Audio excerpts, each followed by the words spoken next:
नमस्कार, मेरा नाम है विवेक सिंह और आप देख रहे हैं संवाद पर आज हम चर्चा करने वाले हैं उस विषय पर जिस विषय पर राज्य सरकारें और केंद्र सरकारें भी चर्चा कर रही हैं। कोरोना महामारी के कारण आने वाले दिनों में देश को गंभीर आर्थिक मामलों का सामना करना पड़ सकता है, गंभीर आर्थिक परिस्थिति का सामना करना पड़ सकता है और जो लॉकडाउन जारी है उसके कारण देश की आर्थिक व्यवस्था ठप हो सकती है।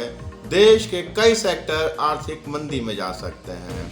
मगर इस अनिश्चितता के माहौल में राज्य और केंद्र सरकारें उस सेक्टर को पहचानने की कोशिश कर रही है जहां से राजस्व उत्पन्न किया जा सकता है और शराब उद्योग उनमें से ही एक है जो आज के दिन भी मंदी को मुंह चिढ़ाने की ताकत रखता है। जी हाँ, कल हमने देखा कि लॉकडाउन 3 के दौरान जब कल पूरे देश में शराब की दुकानों को खोला गया तो उनके सामने भीड़ लग गई। दिल्ली में ये आलम था कि वहाँ पर शराब खरीदने के लिए 3 किलोमीटर लंबी लाइन लग गई और इसके बाद कई राज्यों ने शराब पर टैक्स बढ़ा दिया। जी हाँ, कोरोना टैक्स लाद दिया। दिल्ली की बात की जाए तो दिल्ली में भी टैक्स लादा गया। हरियाणा में भी सरकार ने शराब पर कीमतें बढ़ा दी। राजस्थान में भी बढ़ गई हैं कीमतें और कर्नाटक सहित और कई राज्यों में भी शराब पर कीमतें बढ़ रही हैं। तो यह एक ऐसा उद्योग है जहां तमाम पॉसिबिलिटी दिखती है सरकारों को कि यहां से राजस्व कमाकर एक आर्थिक जो नुकसान हो रहा है उस पर भरपाई की जा सके। आइए रिपोर्ट पर नजर डालते हैं।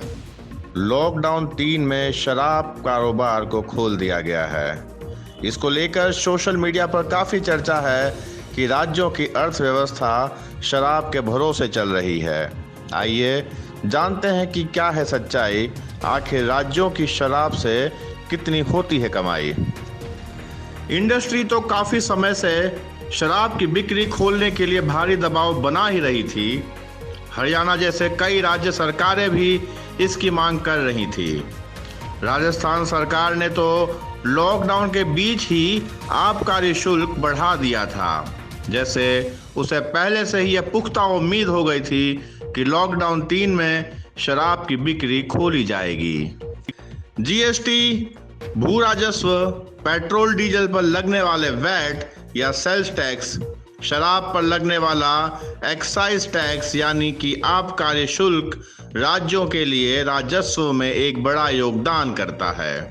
शराब और पेट्रोल डीजल को जीएसटी से बाहर रखा गया है, इसलिए राज्य सरकार इन पर भारी टैक्स लगाकर अपना राजस्व बढ़ाते हैं। हाल में राजस्थान सरकार ने शराब पर एक्साइज टैक्स 10% बढ़ा दिया।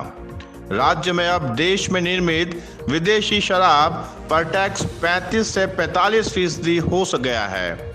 इसी तरह बियर पर भी टैक्स बढ़ाकर 45% कर दिया गया है, यानी कि 100 रुपये की बियर 45 रुपया तो ग्राहक सरकार को टैक्स ही दे देगा।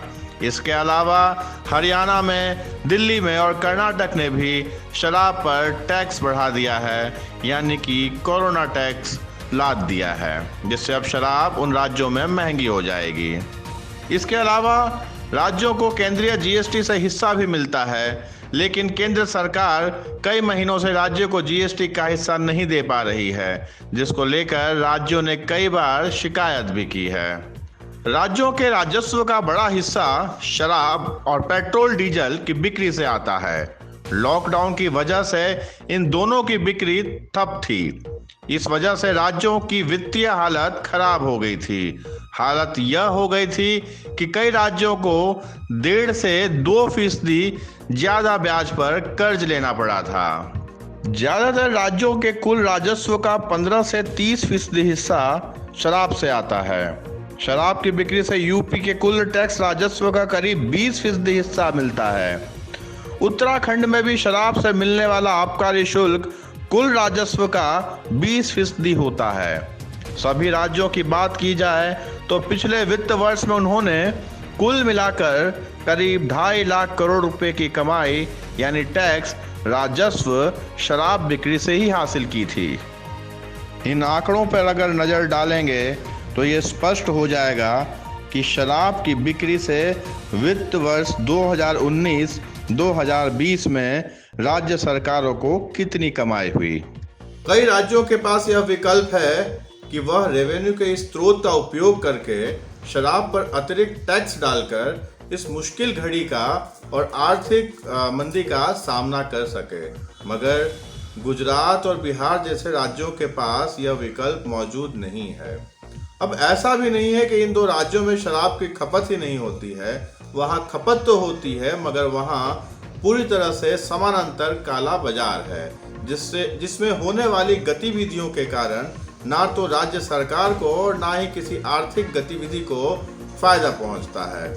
अब इन राज्यों को विकल्प पर विचार करना होगा, क्योंकि आप लिमिटेड टैक्स पेयर्स पर और उन व्यवसायियों को जो पहले से ही आर्थिक मंदी से परेशान हैं, उन पर ज़्यादा लोड नहीं डाल सकते। अब क्रांतिकारी फैसले लेने की ज़रूरत है, क्योंकि हमारे प्रधानमंत्री ने भी कहा है, जान है तो जहान है। हमें इन मुद्दों को और सभी आर्थिक विकल्पों पर विचार करके राष्ट्र और प्रदेश की भलाई के लिए कदम उठाने होंगे। वैसे इस कोरोना महामारी में आप अपने घरों में सावधान रहिए, सचेत रहिए, स्वस्थ रहिए। तब तक संवाद के साथ जुड़े रहिए, और अगर आपको हमारे विचार और संवाद पसंद आता है तो लाइक जरूर करें और कमेंट जरूर करें। धन्यवाद। जय हिंद।